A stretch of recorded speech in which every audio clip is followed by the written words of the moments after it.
if you were to hire someone in a management role, what if we lose control? What if they cost too much? How much time is it going to take?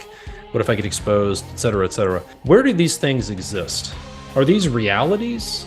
The only place they exist is in your head, right? New employees are not a threat. What is a threat is letting your business outgrow your current systems. Having the right people on your team will actually reduce your risk and improve profitability.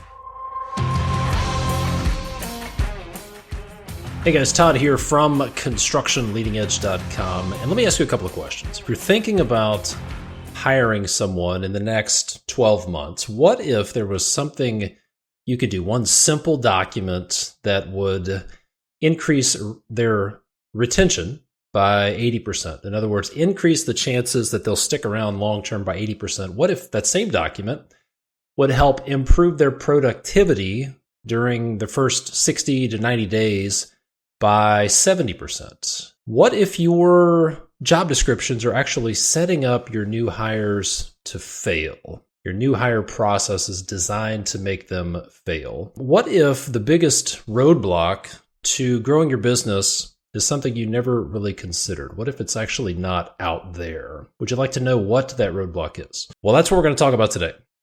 In this episode, you'll be hearing a replay of a webinar that I did recently that quite a few people have gone through, and it's been pretty eye-opening for them. The title of this webinar is 5 Secrets to Hire and Retain the Right Employees.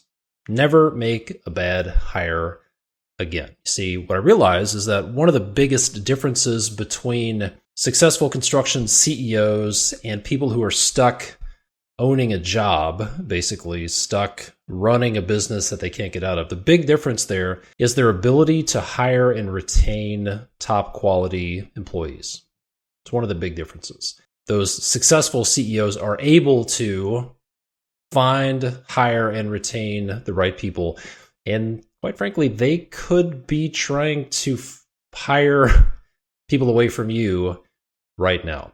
So here's what you're going to learn about when you listen to this podcast episode, this replay of the webinar.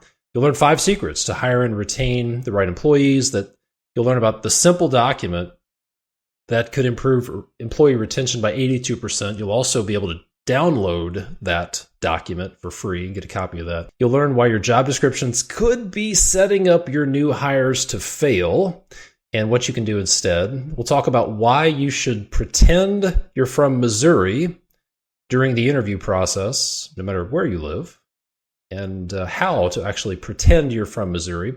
And then you'll uncover the 3 foundational pieces that most construction businesses are missing. And this deficit, these things that are missing, are sabotaging their hiring process. There's an unseen connection between these missing pieces and sabotaging their hiring process. So here we go. Enjoy this webinar. If you want to get your hands on that document, be sure to stick around until the end and listen until the end to be able to get some of those resources. Enjoy. Welcome to this webinar, 5 Secrets to Hire and Retain the Right Employees. Never make a bad hire again. What are you going to get out of this, right? So here's the measuring stick. If I do my job over the next 45 minutes, here's what you'll take away from this. And I would challenge you to hold me to this, okay? If I do my job, you're going to learn the one simple document that could improve retention, actually has been proven to improve employee retention by 80%, 82%, and improve new hire productivity by 70%. You'll understand why you want to pretend you're from Missouri during the interview process and how to do that, no matter where you're at, why you want to pretend you're from Missouri, why your job descriptions are very likely setting up your new hires to fail, and the simple thing you can focus on instead. You'll walk away with understanding the biggest roadblock that's blocking you from scaling your business. And I'll give you a hint, it's not out there. It's not the economy. It's not Joe Biden. It's not Donald Trump. It's not whatever. It's not out there. And then you'll also learn the 3 foundational pieces that, frankly, most contractors are missing, and it's sabotaging their hiring process, and they don't even know it. And before we're done, I'm going to make this available to you. You'll see where you can get your hands on our onboarding guide, right? 59 questions that your new employee needs you to answer. So stick around until you get that link. I want to get that in your hands before we're done. Who am I? My name is Todd DeWalt. I'm the guy behind the scenes of the Construction Leading Edge podcast. I'm a certified partner with Co-Construct, which is a builder trend company. I've personally managed over $300 million worth of construction projects. I've run large projects, small projects. I've run companies. I've owned a construction business, been at it for over 25 years, too dumb to quit, I guess.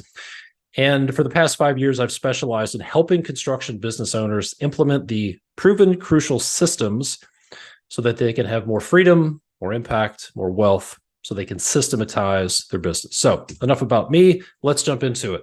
I talked about 5 secrets. The first secret is there's one simple document that could improve retention, actually has been proven to improve retention by 82% and improve new hire productivity by 70%. So think about that. Imagine all the effort and time and sometimes expense that goes into finding someone and then they leave. Doesn't that suck when you do that? What if there was something really simple you could do that would increase the chances of them sticking around by 80% and on top of that, improve their productivity by 70% right off the bat? Okay, I'll talk about that in a minute. But if you like horror stories, I'm going to share some horror stories with you. These are some horror stories straight off the interwebs. Somebody said this was in on a website where people posted about their experience, and it said, I turned up at a new job to find that the person who hired me was away for a week and nobody else knew what I was supposed to do. No desk, nothing, standing in the middle of the office while they all just looked at me blankly. Another person said, my assigned office, when I showed up on day 1, was completely empty. No furniture, no computer, no phone or anything. Get this, they gave them a box of tissues on the first day, and that was it. That's a great sign, isn't it? Hey, welcome to the team. Here's a box of tissues. You're going to need it. This is the worst. This person said, I was actually supposed to get a drug test, but the company had sent the wrong paperwork. I was put through a full body physical, including an internal exam. Welcome to the team. Snap of a rubber glove. Yeah, not good. I interviewed John Morris, who is the president of a chapter of the Associated Builders and Contractors, the ABC in Ohio. Interviewed him a few years ago, and he said this. He said, most companies say they would hire 20 guys tomorrow, but it would probably be a mistake. John said, if you did that, you would probably fail those new hires, and it could break the company. He went on to say, we have this huge disconnect between management and a field labor force that's held to a standard of productivity that cannot be achieved with a new, less skilled worker added to the mix. He said, most companies are designed to make new hires fail. Here's the problem. There's simply too much focus on hiring. There's too much focus on hiring. You may be thinking, well, that doesn't make any sense. We need to hire more people, right? We have this skilled labor shortage that means we need to hire people. Well, that's part of it. The problem is there's too much focus on hiring and not enough on retention. We're focused on how do we get people in the bucket, but we have a leaky bucket. Well, I'll show you some pretty alarming statistics on that in just a minute. So let's get straight to it. I'm a big fan of what I call lead dominoes. If you can find the lead domino to a problem, you knock that lead domino over, it makes other problems easier to solve. It knocks over the other dominoes. It makes other problems go away. So what if we could find the lead domino to this retention problem? Well, here it is, okay? What if there was something you could do that improves retention by 82%, that makes new hire productivity go up by 70%, and what if there was something you could do that only 12% of people say their company does a great job at, right? Just think about this. What if you could increase retention, new hire retention by 82%? Crap. What if you could increase it by half of that? Think about it. When somebody you hire and they leave in the first few months. I hired a guy once and he worked half a day and never came back. I've hired people and they've never shown up for work.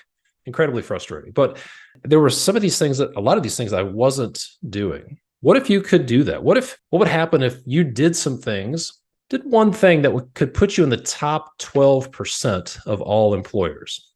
Well, here it is. It's the onboarding roadmap. The onboarding roadmap. Picture this. Well, let's look at this in the from a big picture perspective. Okay, I looked at some statistics, and in January of this year, January of 2023, there were 248,000 job openings in construction in the United States. What if we, as an industry, could improve the retention?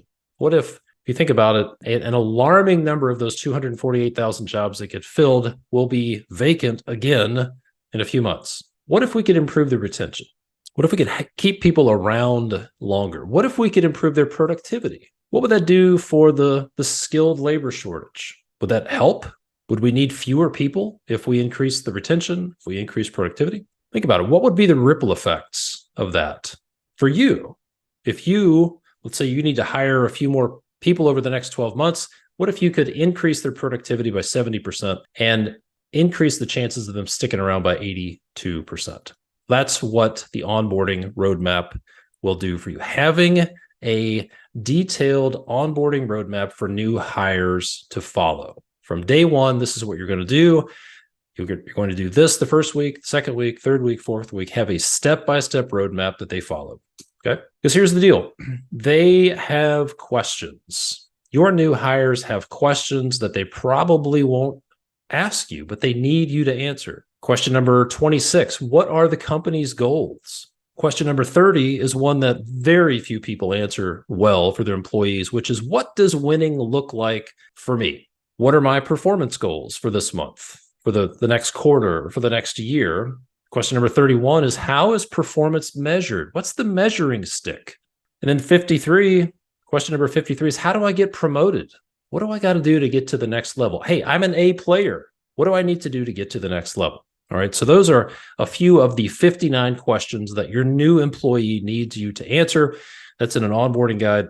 I'll show you how to get your hands on that before we're done. You can download that, and this can become the starting point of your onboarding roadmap. So secret number one, develop your onboarding roadmap for your new hires. Answer the 59 questions that they have, okay? Secret number two is you want to pretend that you're from Missouri during the interview process. So any Missouri folks on here? If not, does anybody know what Missouri is known as? It's the blank state. Anybody know that one? Rick's got it. It's the show me state. So you want to pretend you're from Missouri. You want to pretend you're from the show me state, right?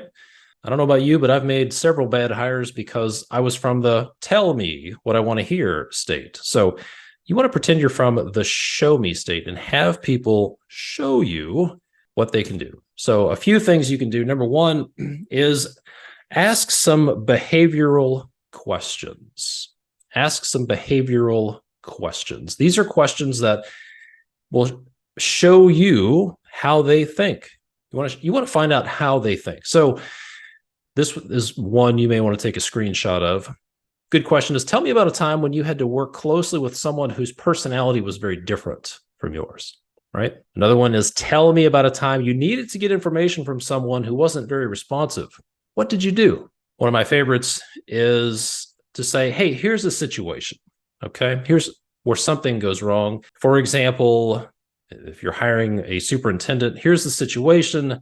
The bricklayers are working on a project, doing an addition, or building a new home, and a walkboard slips loose, goes through the window, crashes through the window, destroys the window. What do you do first? How would you handle this? And you'll find out, are they going to look for somebody to blame? Are they going to be productive? What's their thought process? And then here's my favorite. I would recommend you never hire someone without asking this question, which is, tell me about a time someone did you wrong at work. Tell me about a time somebody screwed you over on your job. And if they take a deep breath and they unleash a litany, a monologue of every time somebody has done them wrong at work, I can assure you, you're going to be next on that list. This is a great way to filter out the drama queens and the crazy people. Okay, so ask behavioral questions. Another way to pretend you're from the show me state is have them demonstrate their abilities, to demonstrate their skills. What do they need to do, right? If they need to communicate, written communication, verbal communication, text communication, have them do that. Have them write you an email. Give them a situation, say, hey, I'm the customer, write me an email. If they're going to interact with customers.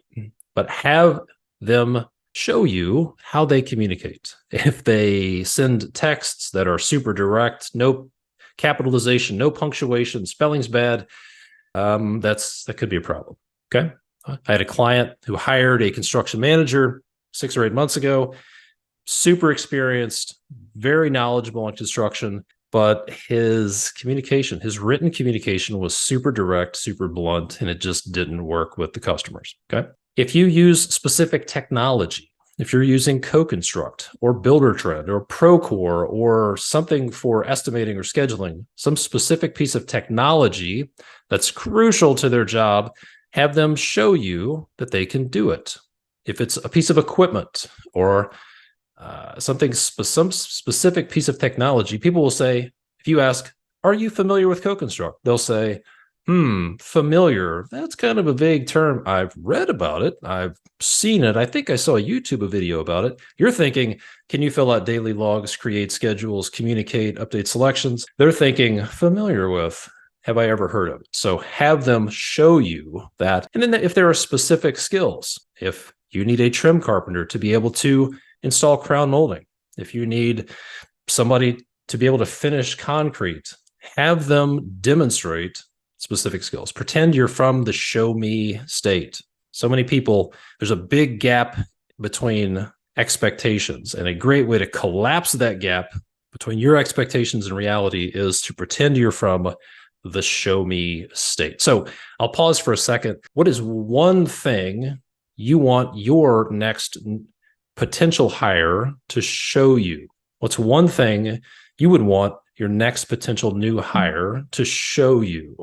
Whether it's how they email, how they can do a daily log in CoConstruct, et cetera. Put that in the chat box. Okay.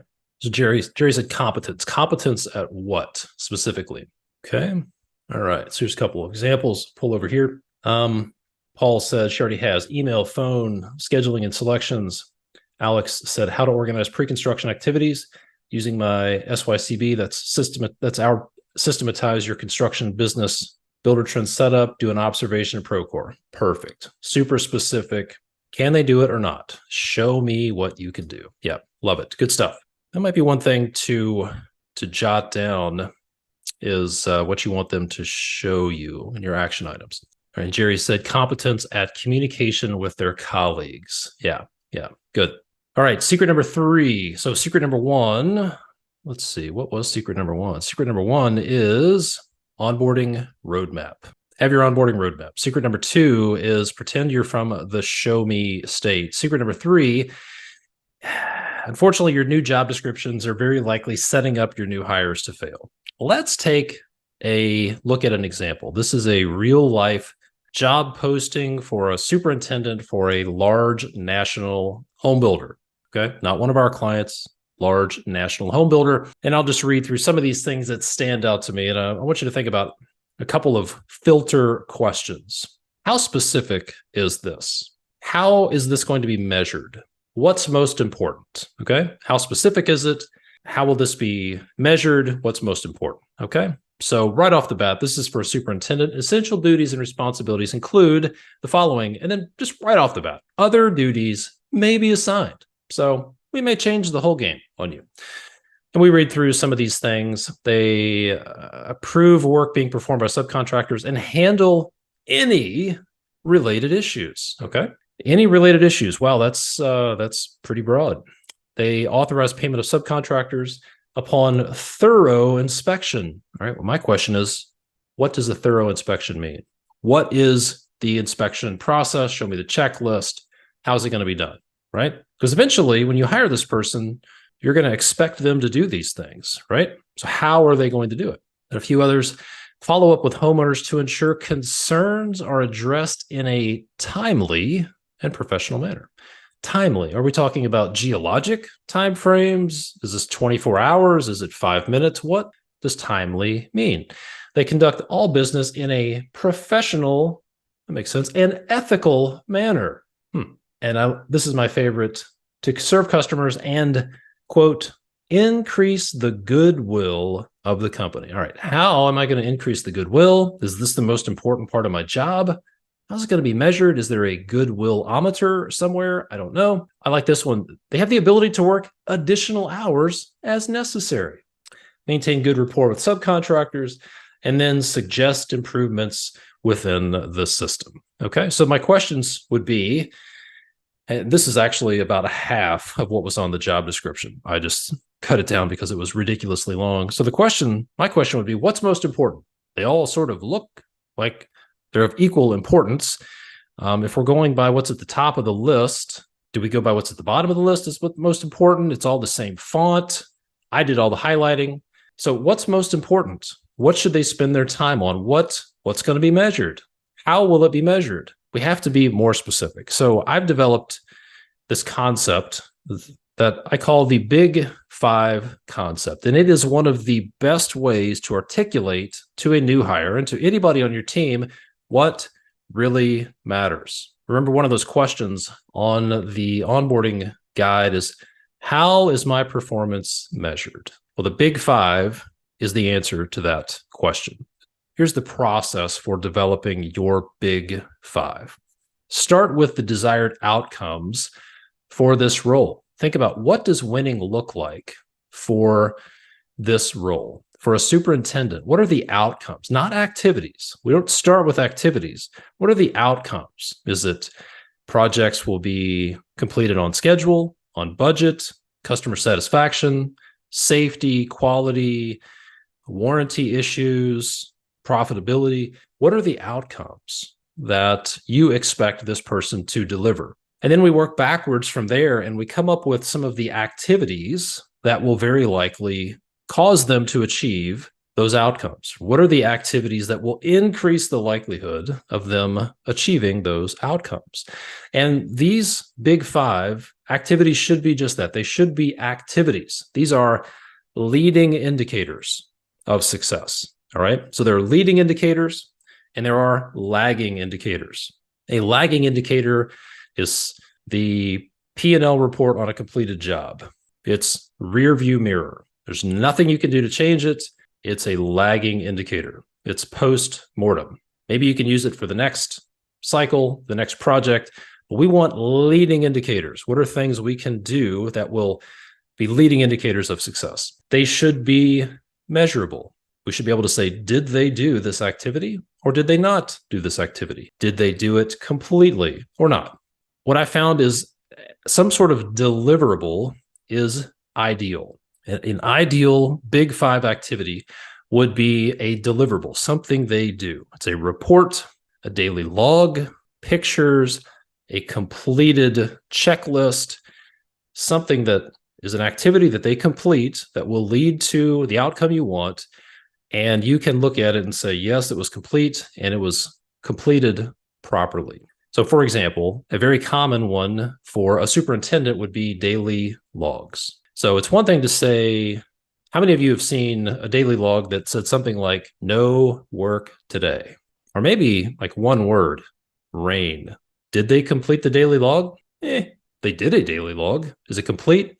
No, not really. Is it useful? No, not at all. Does it help achieve the outcomes? Doesn't. So that's why it's important to have specifications for a Big Five activity. So we would create detailed specifications for a completed daily log. What does a completed daily log include? Pictures of every elevation of the project, pictures from specific spots, pictures of every room in the building. Does it include a weather summary, a list of visitors, a list of material deliveries, number of people portrayed? What constitutes a completed daily log? Create those specifications.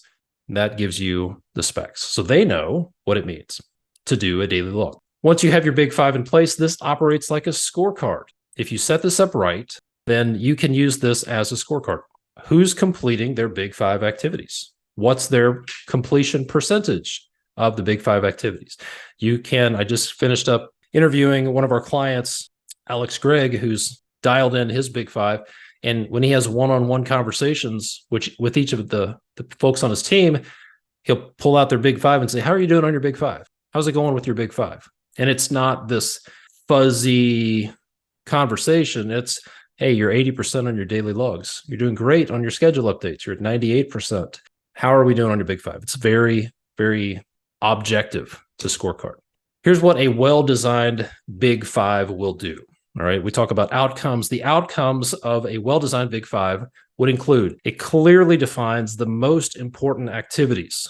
That's why there are only 5. We want to boil it down to the most important 5 things. So clearly defines the most important activities that will lead to their results.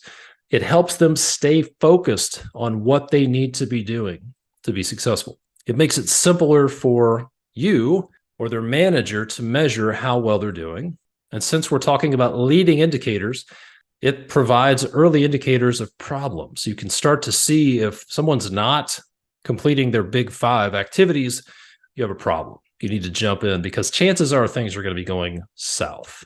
And it will increase the likelihood of those desired outcomes: customer satisfaction, profitability, schedule, quality, warranty issues, whatever the outcomes are that are important for that role. As I mentioned, Alex, this is what Alex did. He spent a lot of time identifying his big 5 activities, and he has those big 5 for his selections coordinator, construction team leader, construction superintendent, printed them off on cards, laminated them so they can carry them around. So as site superintendents, if they're wondering, gosh, what should I be doing? Daily updates, co-construct schedule, daily job log entries, daily project photos, 2-week look-ahead schedule, weekly client update. And for each one of these, there is a specification, a checklist.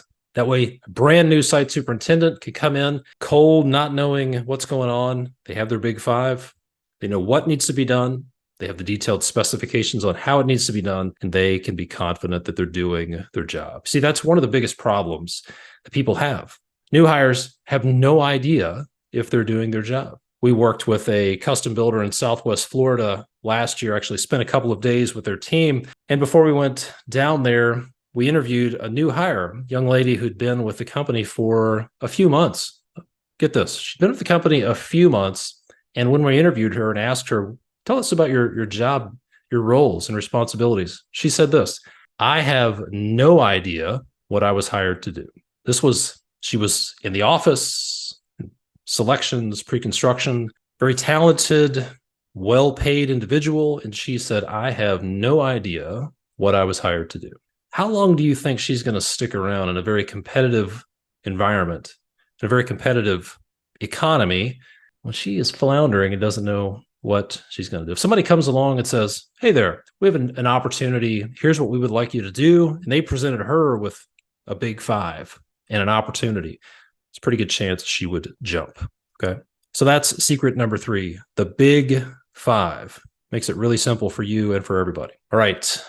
Secret number 4. This is, I've heard it said that self-awareness is like hugging a porcupine. Okay. Self-awareness is like hugging a porcupine. The closer you get, more uncomfortable it becomes. All right. So we're about to hug some porcupines here. I'm going to tell you the biggest roadblock that's blocking you from scaling your business isn't out there. It's not out there. So here's a question for you. All right. I want you to type your answer in the chat box in a couple of words. What are you concerned might happen if you hire someone in a management role, right? I'm not talking about skilled trades. I'm talking about a project manager, director of operations, director of sales, director of finance, someone in a senior management role. What are you concerned might happen if you hire someone in a management role? Type that in the chat box. We'll pause for a second. Okay. I'll pull this over there so you can see what folks are saying. Alex said, will they scare off good employees? Yeah. Will they drop a ball worse than I am myself? Will it be a waste of money, time, loss of productivity in the team they're managing? Yeah. Additional outlay, return on investment? Yeah. Will it pay for itself? Will it be an ROI? The intangible costs that will happen if and when their responsibilities are not clearly defined. Yeah. What if we hire this person and we don't clearly define their role and they flounder? Yeah. So let's go a layer deeper. We're going to go a little bit, a layer or two deeper. All right. We do live events a couple of times a year, and we talked about this topic. Okay. And I asked the question, what's holding you back? Actually, I asked this question: what are you concerned might happen if you hire someone in a senior management role? And this group did what I call opening the kimono. All right. Not literally. It was not literally opening the kimono, but figuratively speaking, they opened the kimono and they really hugged the porcupine. And here's some of the things they said. What if they cost too much? What if there's a loss of control? How will it affect the team dynamic? Is this the right time? Is this the right person? Some housekeeping stuff like, where are they going to sit? Will there be an ROI? But then we started hugging the porcupine. All right. There was some porcupine hugging going on in this room. And people said, what if I get exposed? These were construction business owners. What if I get exposed and they outshine me? One guy said, new employees are like a mirror. And what if they show me my flaws? What if I end up training my competition? What if it doesn't work? What if it does work? What if I hire somebody to take over operations and it works? What am I going to do then? I'm afraid of the unknown. Unknowns about them. What will the customers think? This is a big one. What if I go out and hire a rock star? And what if they're actually better than me? Yeah. These are fears. So when we dig down into this question, what are you concerned might happen? The real problems are fears. And I would summarize it with this statement. New employees are a threat. This is how I would summarize all of these fears. New employees are a threat to giving up control, threat to my finances, a threat to my ego, a threat to my business, a threat to my comfort level, a threat to my comfort level, more headaches, a threat to my ego, a threat to my ego, a threat to my ego. New employees are a threat. This is the underlying fear that a lot of people have. That's why I say this is the biggest problem that's preventing people from scaling their business. It's not the skilled labor shortage. It's not the competition. It's not interest rates. That's why I say it's not out there. If you deep down believe this, if you believe that new employees are a threat to your livelihood and to your business, will you ever grow your business? Think about that. If you have fears about this, you're going to figure out some way to avoid hiring someone. When a rock star, you may post job descriptions, you may tell yourself, we're going to hire people, but if deep down you're afraid of somebody outshining you, if you're afraid of what's going to happen if the customers start going to them instead of coming to you with their problems, when that rock star resume comes through, you're going to drag your feet. Or you're going to find little nitpicky things that you don't like about them, and you're going to screw around with it potentially, like a lot of people do, until they go somewhere else. And then you breathe a sigh of relief. Well, good, they're gone. At least I don't have to tell them no, right?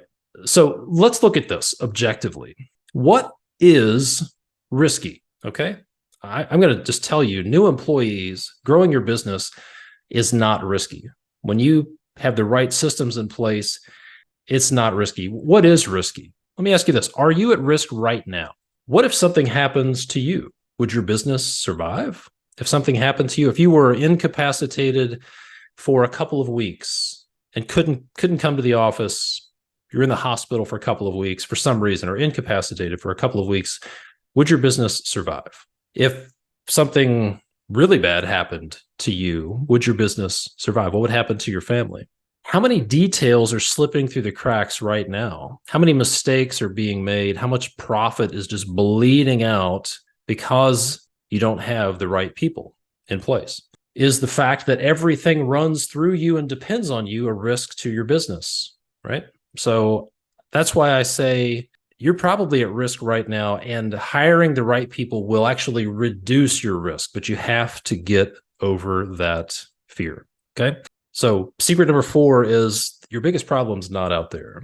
Your biggest problem to growing and scaling your business very likely could be between your ears, right? And let's think about this. Here's a question. When you think about what you're concerned about, even these things that you folks shared very openly here, some of the things you're concerned about if you were to hire someone in a management role, what if we lose control? What if they cost too much? How much time is it going to take? What if I get exposed, et cetera, et cetera? Where do these things exist? Are these realities? Where do they exist? The only place they exist is in your head, right? So new employees are not a threat. What is a threat is letting your business outgrow your current systems. Having the right people on your team will actually reduce your risk and improve profitability. Okay. Secret number 5, there are 3 missing foundations that could be sabotaging your hiring process. If you don't have these 3 foundational pieces in place in your business, it will sabotage your hiring process. It will reduce productivity. It will increase turnover. It will reduce retention. It will cause you problems. These are holes in the bucket. All right. Let me ask you this. Which of these sound familiar? I'll ask you to type the number or numbers in the chat box. I have to step in and fix every problem, every roadblock. Seems like every problem comes to me. My team isn't taking ownership. Number 4, it's all in my head. Everything's in my head. Number 5, my phone won't stop going off.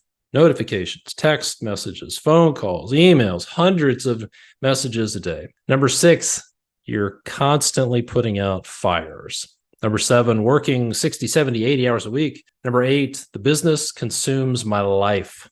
Number 9, I am just not interested in growing the business. I'm curious, which of these sound familiar? Type the number or the numbers in the chat box. Paul said, all of the above. Kendra said, I hear my CEO say all of these. Yeah. What about you? Which of these numbers sound familiar? Are you spending too much time in firefighting mode? You're working too many hours? The business consumed too much of your life? It's all in your head. Does every problem land in your lap? Maybe you're just not interested in growing the business. So when you build something, whether it's a cell phone tower, an addition, a high rise, what's the first thing you do, right? The first thing you do is you put the foundation in. The first thing you build is the foundation, I hope, right? So I studied structural engineering in college, and here's the definition. A structural foundation is the part of a building that provides support for the main structures that appear above ground. The foundation transfers the load from the building to the ground, okay? The foundation transfers the load from the building to the ground. The live loads, the dead loads, the wind loads, the snow loads, roof loads.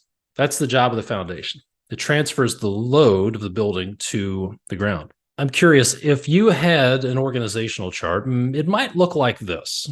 You're in the middle and everything goes through you. Have you ever felt like every employee, every trade partner, every supplier, every customer comes to you? Or maybe it's not this spaghetti mess, but it's like a flat line if you had an organizational chart and everybody reports to you. Or you're like the hub in the middle of a wheel and everything goes through you. Or maybe you feel like this cat. You feel like Atlas, carrying the weight of the world alone. You, as an individual, as a person, are the foundation for the business. You are carrying the entire load of the business.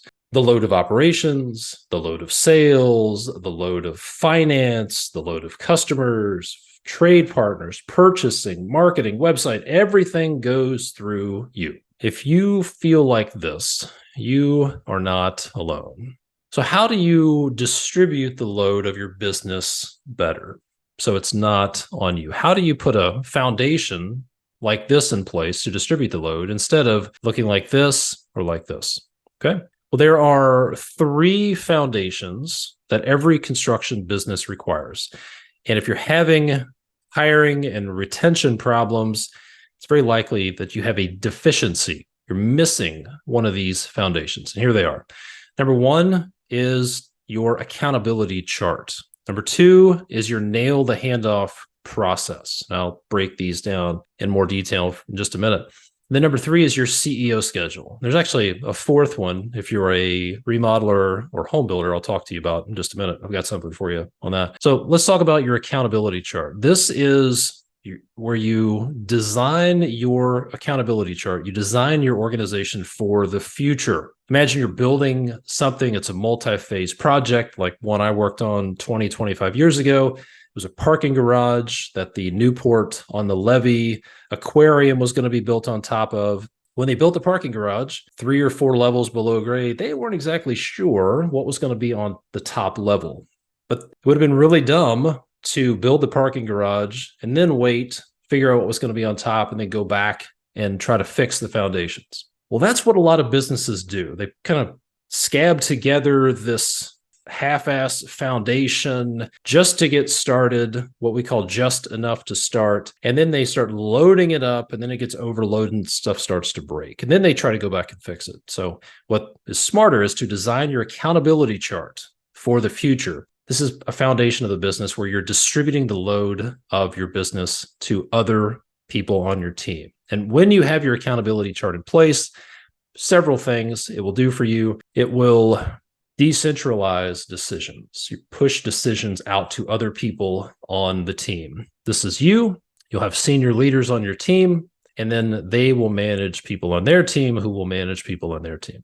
You're distributing the load of the business.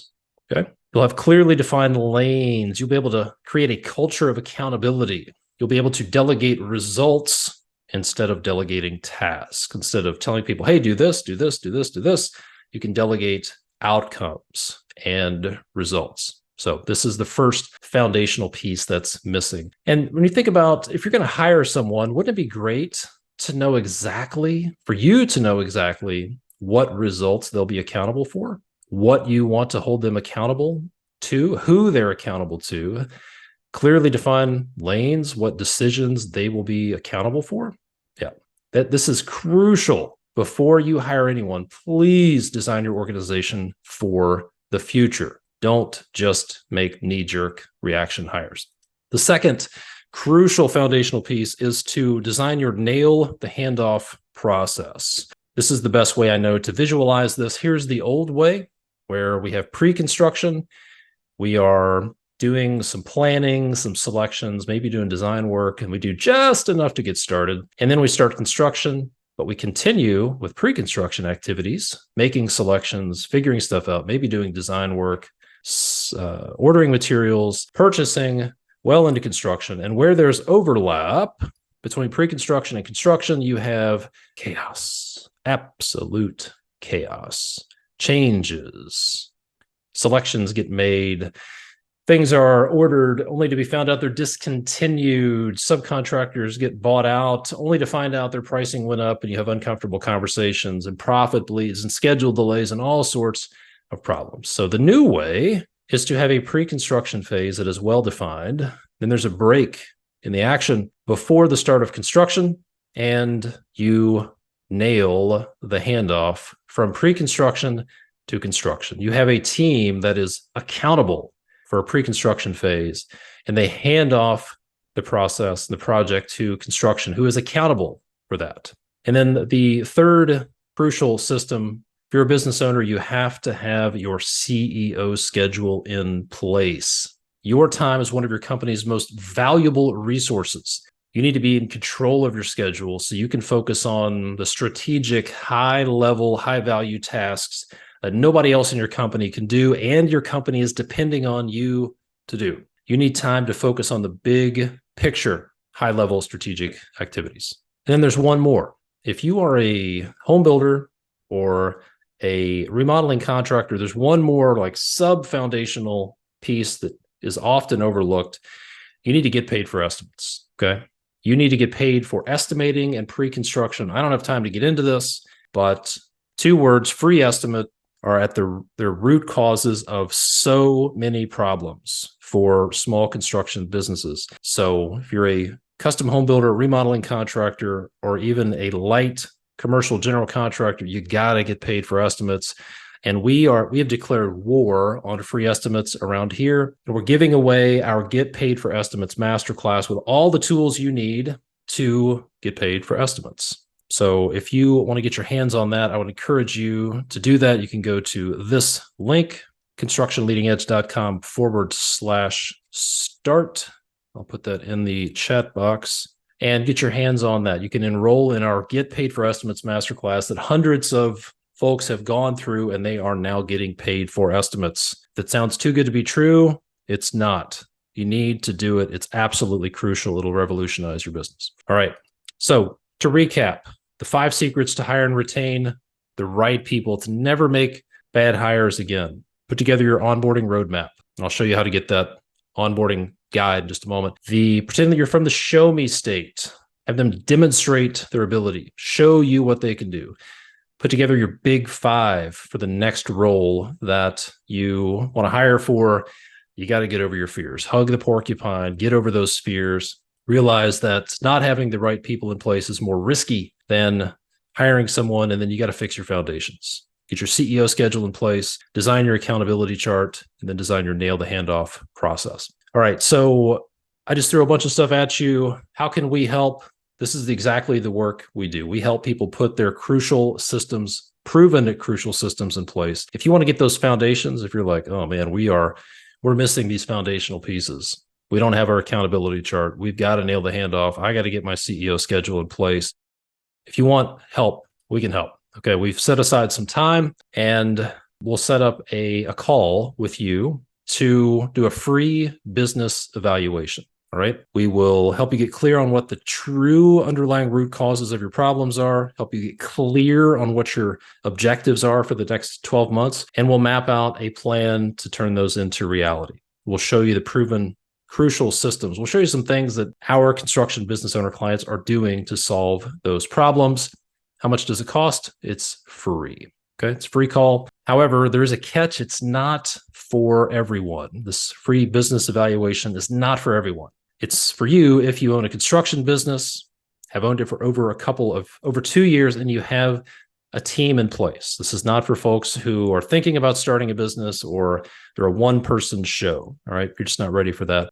You have to care about your team and your customers. You got to be coachable and committed to do the work. If that's you, I would encourage you, book a session. Book your free business evaluation now. You can go to this link, constructionleadingedge.com/apply to book your free business evaluation. If you want to hear from some of our clients who have gone through our Systematize Your Construction Business program, like several folks on this call have, and if you're on this call, if you've gone through SYCB, what would you tell folks about it? If you want to hear from some of those folks, you can go to constructionleadingedge.com, hit the results tab, listen to them, tell their experience, where they were, and some of what these crucial systems did for them. And as promised, if you want to get your hands on the 59 questions that your new employee needs you to answer, then go to constructionleadingedge.com/get-out, GETOUT. You'll see the link on there to download the onboarding guide. It's on there. And I'll include a link when I email out a replay for this webinar. So yeah, if you want our help, if you want a free business evaluation with my team, then go to constructionleadingedge.com/apply. Again, we'll help you get clear on the root causes, the real root causes of your problems, get you clear on what you want to accomplish in the next 12 months, and then map out a plan to get there. And then if you're a good fit, if it looks like we have a good fit for our Systematize Your Construction Business program, great. Otherwise, we'll give you our best recommendations because we want to help. All right. I have a few minutes left here. Was this valuable for you? What was this valuable? I hope this was a good use of your time. Put that in the chat box. Was it valuable? Was it a waste of time? Would it have been better to go TikTok? All right. Miguel says yes. Good. Yes, good. So here's my question for you. What's your action item? I told you at the beginning, I'm going to challenge you to take action. What is your action item? Are you going to get the Get Paid for Estimates Masterclass? Are you going to download and use the onboarding guide? Are you going to schedule a call with my team, a free business evaluation? What's your action item? I would be curious. Put that in the chat box.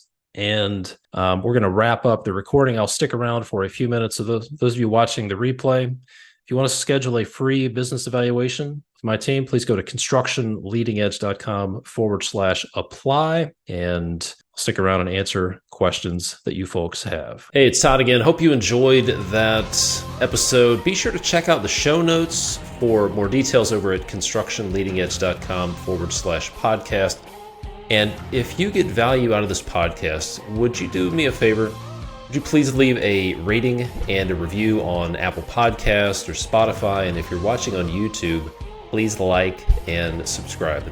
If you own a construction business and you feel stuck, or you feel like you're spending too much time in day-to-day firefighting, maybe dealing with all of the problems, if everything's stuck in your head, or if you just don't feel like you have time or energy to work on your business because you feel like you're stuck working in it, if you want your business to run without you so you can take a vacation, or maybe to be able to sell your business one day, or if you just frankly want the business to survive if something happens to you, then there are 4 crucial systems that you need to have in place. Number 1, if you're a home builder, remodeler, or commercial general contractor, you have to get paid for estimates.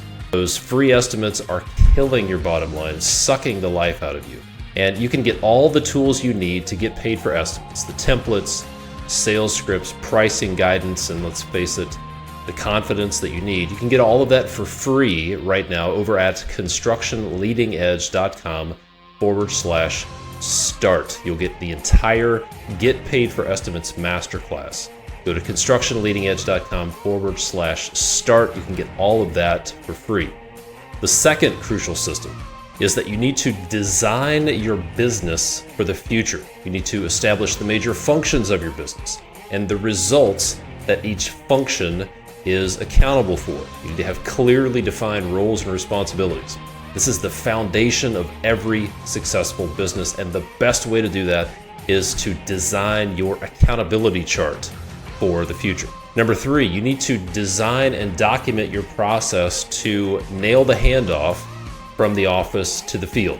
This is a very disciplined and documented process that maps out every step of the pre-construction process. Look, companies that are good construction companies are actually good pre-construction companies.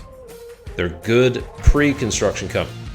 And when you design your nail the handoff process and you have this in place, this is going to eliminate 80% of the profit bleeds and the schedule delays and chaos on your job sites. And you'll also need to learn the secret sauce for getting your team to actually implement and follow a process. Number 4, the 4th crucial system are the leadership systems that your team will use to convert your goals into reality.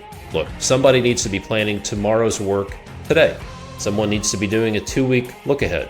Someone needs to be establishing the most important things for the next 6 to 8 weeks. And you need to be having regular team meetings that are actually functional. Those are your leadership systems. And if you would like our help putting those crucial systems in place in your business so that your business can run without you, so you can get out of day-to-day firefighting and take that firefighter hat off, or if you want to be able to sell your business one day, here's the next step. Go to constructionleadingedge.com/apply and schedule a free business evaluation call with our team. On that call, we're going to do a few things. We'll help you uncover the real root causes of your problems. Number 2, help you get clear on your objectives that you want to accomplish. And then number 3, to map out a plan to make it a reality.